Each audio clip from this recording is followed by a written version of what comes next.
L'identification avec Christ par la foi et le témoignage sera le mot final. Nous ne pouvons pas littéralement et réellement entrer dans cela. Remercions Dieu, loué soit Dieu, ce n'est pas nécessaire. Je veux dire que nous ne sommes pas appelés à passer par tout ce qu'il a dû traverser.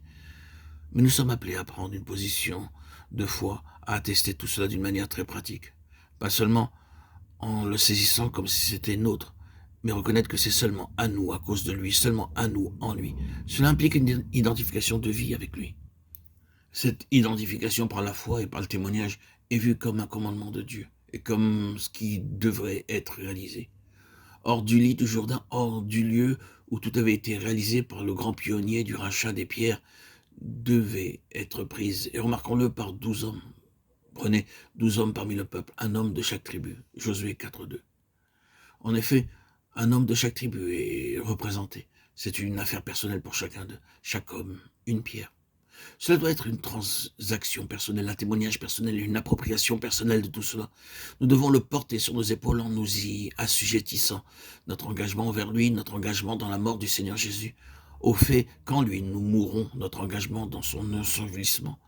Nous avons donc été ensevelis avec lui. Romains 6.4. Puis vient notre identification à sa résurrection. Les pierres dans le Jourdain signifient notre union avec lui, dans la mort de l'ensevelissement. Les pierres prises hors du Jourdain et dressées pour mémorial sur l'autre rive typifient notre union avec lui dans la résurrection.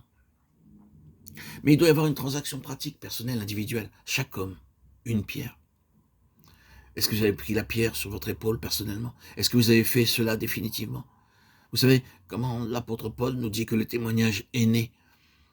C'est tellement familier. Nous avons donc été ensevelis avec lui par le baptême en sa mort, afin que, comme Christ est ressuscité des morts par la gloire du Père, de même nous aussi, nous marchions en nouveauté de vie. Romains 6.4. C'est une histoire assez claire et si simple. Oui, par le baptême, nous déclarons que nous avons pris la pierre sur nos épaules. Nous avons fait de cela notre responsabilité. Nous nous sommes définitivement livrés à tout cela. Permettez-moi de dire encore que ce n'est pas simplement être sauvé du jugement de la mort et de l'enfer, mais c'est être sauvé pour ne pas seulement d'eux, mais pour tout ce qui est dans le cœur de Dieu. Ce n'est plus ce que nous allons obtenir, ni comment cela va nous affecter. C'est cela, la vieille tyrannie. Il ne s'agit plus d'intérêt personnel. C'est ce que le Seigneur veut. C'est ce qui le satisfera et qui le glorifiera. C'est la passion du cœur et c'est tellement engageant. Et quand il nous fait passer par tout cela, quand il nous fait passer par-dessus le mur des intérêts personnels, des intérêts mondains, du gouvernement de la chair, pour nous tenir sur le terrain où tout est du Seigneur et pour ce qu'il veut, nous trouvons le pays coulant de lait et de miel. Nous trouvons les richesses de Christ. Nous sommes parvenus au ciel ouvert. Beaucoup de notre travail de vie chrétienne sont tournés vers le moi, l'ego.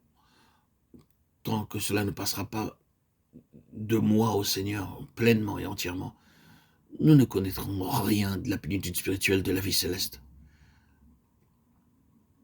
C'est ce qui est représenté par le passage du Jourdain, ce qui est illustré à la lecture du livre de Josué 3, 4, 1, 9. Frères et sœurs en Christ, puisse le Seigneur nous trouver faisant toute cette grande transaction, cette déclaration, chaque homme, une pierre, et ce Jourdain avec tout ce qu'il signifie, tout ce qu'il représente. Trouver une place dans nos cœurs